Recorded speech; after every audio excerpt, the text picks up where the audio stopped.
My name's Cecil Gray, and this is my week 6 speech, and the title of it is called Mini Wiconi, which is Water is Life. Mini Wiconi is the Lakota word for water is life.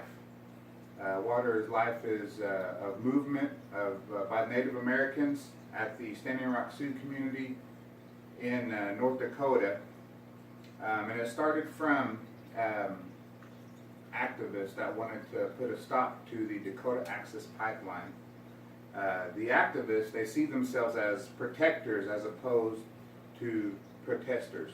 So they call themselves the water protectors and not protesters.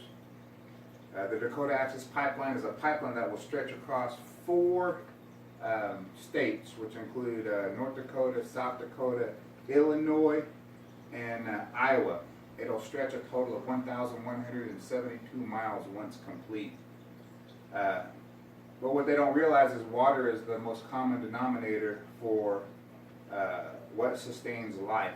And the Dakota Access Pipeline is threatening the clean water of that community. All pipelines eventually break. They're man-made. So eventually these pipelines will break. What this movement is about is bringing awareness to what's important to us as Indian people.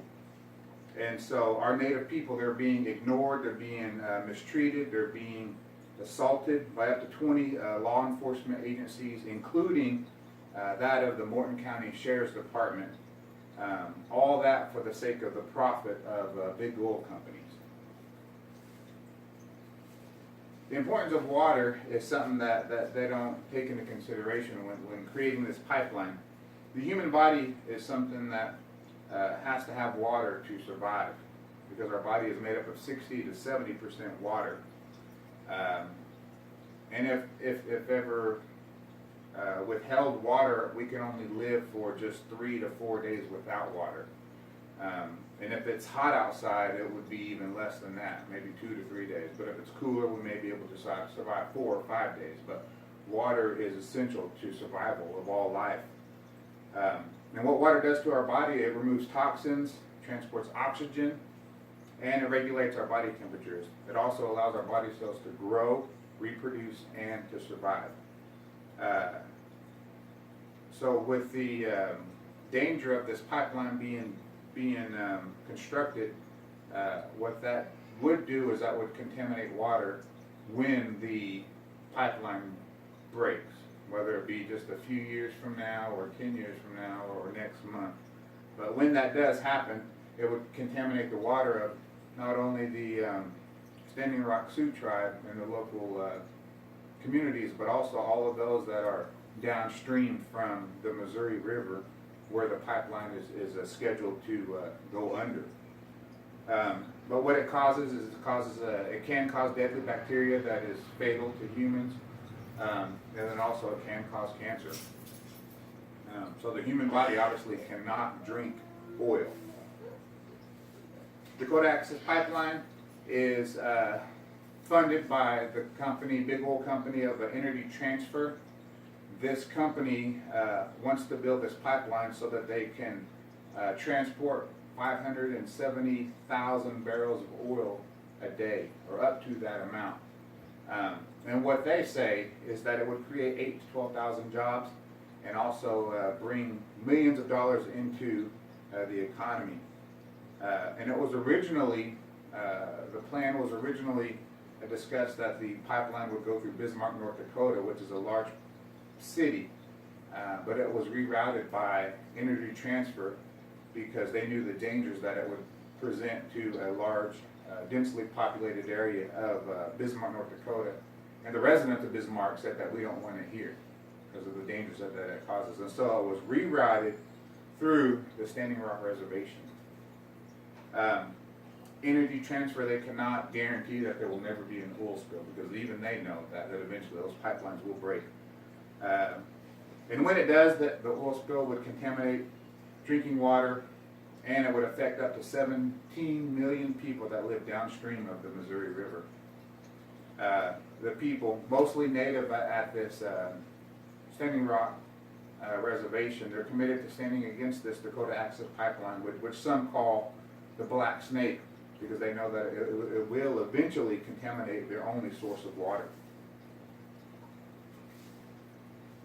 Stone Camp at Standing Rock is at the Standing Rock Sioux Reservation, and it was established back in April of this past year. And they say that there are up to 5,000 campers that are at this camp. There are rules to this camp. There are not to be any weapons. There are not to be any kind of firearms, no drugs, and no alcohol. They don't want any of that at this camp.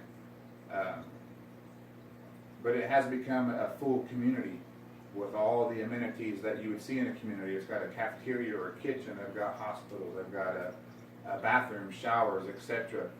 Places for people to volunteer, to cut wood. It's become its own self-sufficient community. And as people come out to support Standing Rock community, they've come out to this camp to show their support.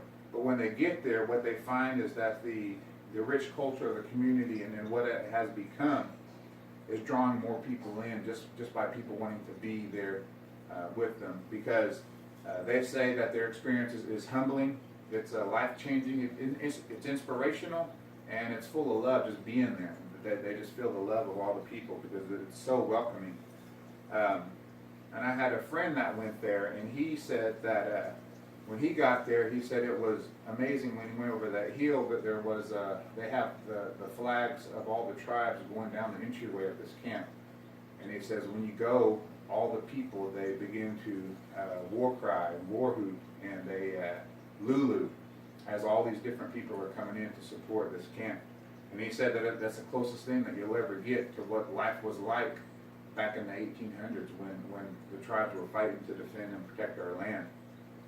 And so that atmosphere that has been created by this camp is something that is life-changing for people that do go there. And so they continue to get some more support just because of the community that has been created by this camp. Water protectors, the people that are protesting, they are protesting by praying. They have ceremonies, and they use their bodies to stop the construction of the pipeline. But the military, police, up to 20 agencies have done everything they can to attack these water protectors. The water protectors are attacked. It's not provoked, and they're using excessive force and unnecessary force to attack these protesters. They've used mace, pepper spray, rubber bullets, tear gas, sound cannons, concussion grenades, attack dogs, chemicals, water cannons in sub-freezing temperatures. And then most recently, a couple nights ago on November 20th, over 300 water protectors were injured because of this. Water cannons were used at sub-freezing temperatures, and projectiles from rubber bullets, concussion grenades, and tear canisters were used a couple nights ago. There were severe injuries from this. A lot of, there's eye injuries, internal bleeding, and then there was one individual by the name of Sophia Wolanski that was hit directly with a concussion grenade. As a result, if you look there on the bottom over here, it hit her shoulder and it mutilated her whole arm. And she was airlifted to Minneapolis, where her badly mutilated arm was cared for. It is still in danger of being amputated, but they're doing the best they can. That was just a couple days ago when that happened. The water protectors are fighting for what is right. They're fighting for clean water. They're fighting for human rights. Water is an essential part of life, and it should never be contaminated for any reason. Human body, plants, animals, we just cannot live without water. The movement has been ignored by the most part by the TV networks, ABC, NBC, and CBS. They've all refused to report on this issue at Standing Rock. The most effective way of getting the word out so far has been social media, through Instagram, Twitter, and Facebook, but sadly the administrators of these social media sites have removed posts about Standing Rock for whatever reason. The Dakota Access Pipeline violates treaties and acts. It violates the Fort Laramie Treaty of 1868, the Pipeline Safety Act, and the Clean Water Act, and also the Executive Order 13007 on protection of sacred lands. And so what I ask of you, as well as myself, is to stand with Standing Rock, because water is life, and it is important for our Native people to come together to support this cause of having clean water for the Standing Rock Sioux community. The end.